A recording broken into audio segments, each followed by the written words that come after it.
इस आयोजन के अवसर पे देश के विभिन्न राज्यों से उपस्थित यहाँ पे हमारे तमाम जो धर्म के वाहक हैं, भंते जी, लामा जी और उपासकगण, और साथ में भीम आर्मी के बिहार के विभिन्न जिलों से चल कर के आए हमारे नौजवान साथियों को, और राष्ट्रीय कमेटी के प्रधान महासचिव कमल सिंह वालिया सर, बिहार प्रदेश के अध्यक्ष भाई अमर ज्योति जी, आजाद समाज पार्टी के प्रभारी पीके आजाद जी, भीम आर्मी के प्रदेश सचिव भाई बली जी, और तमाम जो हमारे भीम आर्मी के राष्ट्रीय कमेटी, प्रदेश कमेटी और जिला कमेटी के साथी हैं, रोशन गहलोत जी, चंदन आजाद जी, आप सभी को मेरे तरफ से मैत्रीपूर्ण नमो बुधाय, क्रांतिकारी जय भीम।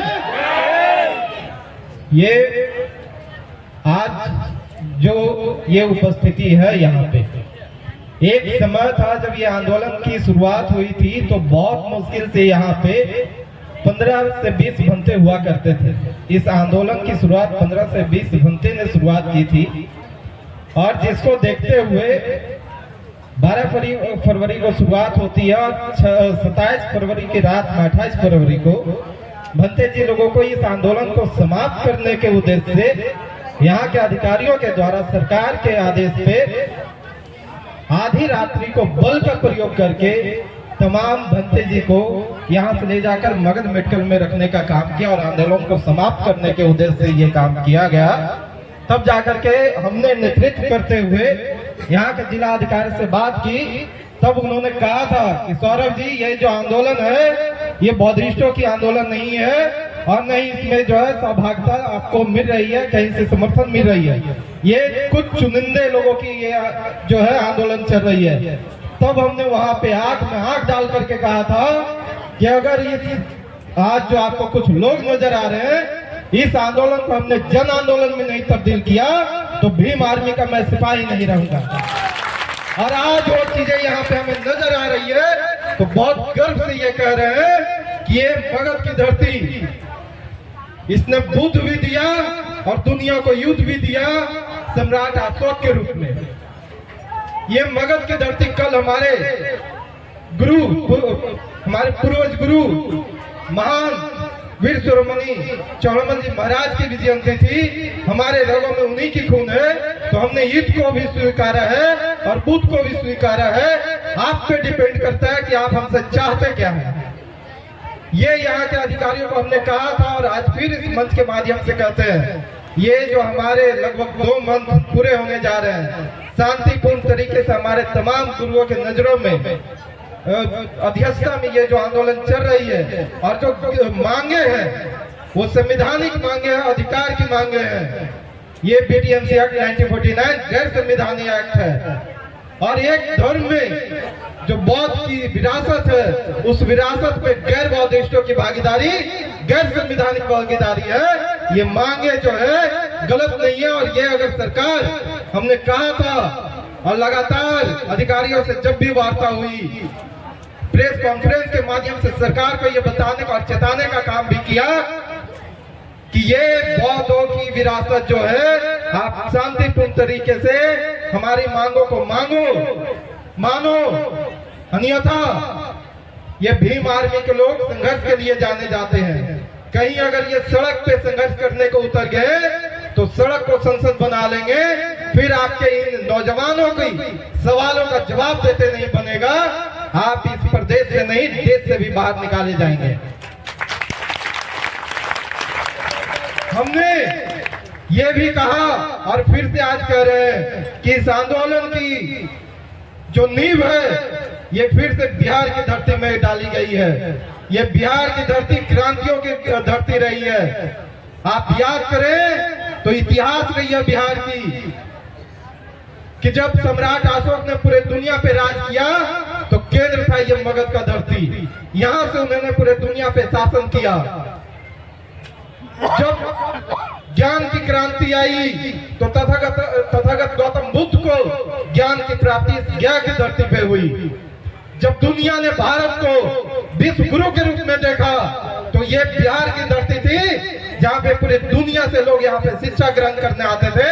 ये नालंदा विश्वविद्यालय और विक्रमशिला विश्वविद्यालय, ये वही धरती है जब गांधी ने स्वतंत्रता की लड़ाई को लड़ने के लिए कदम बढ़ाए तो यह बिहार की धरती चंपारण से शुरुआत की। ये बिहार की धरती क्रांतियों की धरती, और फिर हम कह रहे हैं कि ये व्यवस्था परिवर्तन की लड़ाई का नींव बिहार में डाल दिया गया है और ये आंदोलन इस नींव को मजबूत कर रही है। ये जो समांतवादी लोग हैं, आप ध्यान रखो, ये आंदोलन जितने दिन चलेगी उतनी आपकी क्षति होगी। अगर आप वास्तव में चाहते हैं कि आपकी सत्ता और शासन भारत में कुछ दिन और चले तो इस आंदोलन की हर एक मांगों को आप समय रहते मान लो, अन्यथा जो हमने कहा उसे दोहराते देर नहीं लगेगी। हम लगातार इस आंदोलन में बने हुए हैं। भीम आर्मी के लगातार जिला कमेटी से लेकर के प्रदेश कमेटी और राष्ट्रीय कमेटी लगातार इसको मजबूत करने में लगी हुई है। और जैसे हमारे राष्ट्रीय कमेटी की आदेश है कि ये आखिरी चेतावनी के रूप में आज 5 अप्रैल है, अगर सरकार शांतिपूर्ण तरीके से नहीं मानेगी तो लाखों के संख्या में लोग भीम आर्मी के नेतृत्व में, राष्ट्रीय अध्यक्ष विनय रतन सिंह जी के अध्यक्ष में, बड़े भाई कमल सिंह वालिया के अध्यक्ष में और बिहार प्रदेश अध्यक्ष अमर ज्योति जी के नेतृत्व में लाखों की संख्या में बहुजन समाज के लोग सड़क पे होंगे। फिर आपको एक मंदिर नहीं, इस देश से बाहर किया जाएगा, इस देश के सत्ता से बाहर किया जाएगा। समय का अभाव है, हम लगातार आपसे बने रहेंगे, लेकिन हमारे नेता बहुत दूर से चल करके आए हैं। बाकी के समय मैं चाहता हूं कि मैं भी और आप सब भी हमारे नेता को सुने। बाकी का समय अपने नेता को देते हुए मैं अपने वाणी को यहाँ विराम करता हूं। आप सभी को एक बार क्रांतिकारी जय भीम, जय जय जय जय जय भीम। भीम आर्मी आजाद समाज पार्टी के सभी सक्रिय कार्यकर्ता आज यहाँ पहुंचे हुए हैं। मैं सभी को जय भीम, जय भारत। आज इस मंच से के लोगों ने पूरे देश को देने के काम कर रहे हैं। एक महाबोधि महाबिहार मुक्ति आंदोलन चल रहा है, दूसरा सम्राट अशोक का जयंती। इस मुक्ति आंदोलन में सम्राट अशोक की जयंती का महत्व क्या है? हम आज जिस आंदोलन को बुलंद करने के लिए महाबोधि महाबिहार को हम मुक्त करने के लिए आंदोलन चला रहे हैं, लेकिन आज सम्राट अशोक को याद कर रहे हैं। सम्राट अशोक को याद कर रहे हैं। क्यों सम्राट अशोक की याद कर रहे हैं? आप याद करें, सम्राट अशोक का ही देन है कि आज जो है महाबोधि बिहार गया में बना हुआ है। सम्राट अशोक की जयंती पूरे देश में क्यों नहीं मनाई जाती है? सम्राट अशोक की जयंती पूरे देश में क्यों नहीं मनाई जाती है?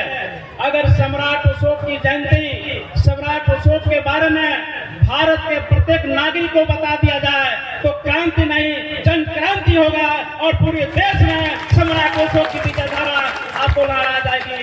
साथियों, आज हमें सम्राट अशोक से परहेज है।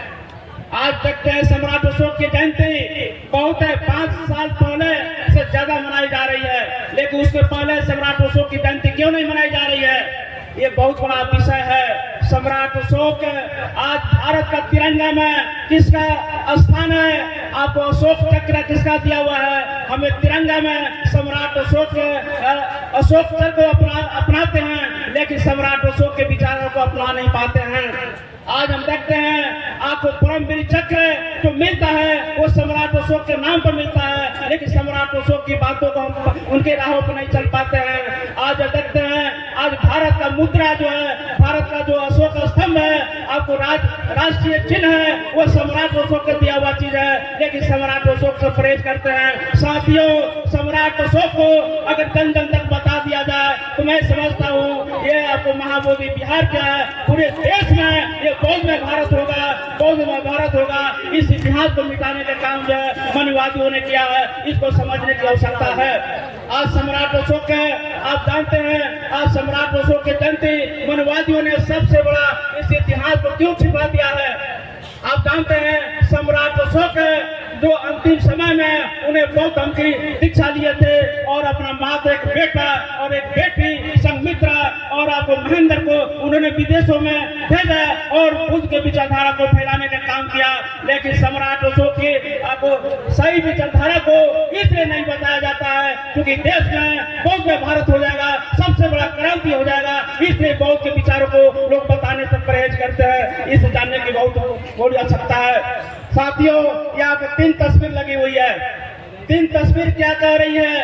एक तस्वीर है आपको बुद्ध का, बुद्धम शरणम गच्छामि, धम्मम शरणम गच्छामि, संघम शरणम गच्छामि। लेकिन बुद्ध के निधन के बाद, बुद्ध के महापरिनिर्वाण के बाद आपको बुद्ध विचारों को किसने पूरे विश्व में फैलाया? सम्राट अशोक ने फैलाया। सम्राट अशोक को अगर जयंती सम्राट अशोक के बारे में अगर सही बता दिया जाए तो पूरा देश जो है आपको बौद्ध में भारत होगा। अखंड भारत जो था बौद्ध में भारत नहीं बने, बौद्ध में भारत नहीं बने, इसलिए सम्राट अशोक के विचारों को बताने से परहेज किया जाता है। आप देखते हैं यहाँ पर बाबा साहब डॉक्टर अम्बेडकर की तस्वीर है।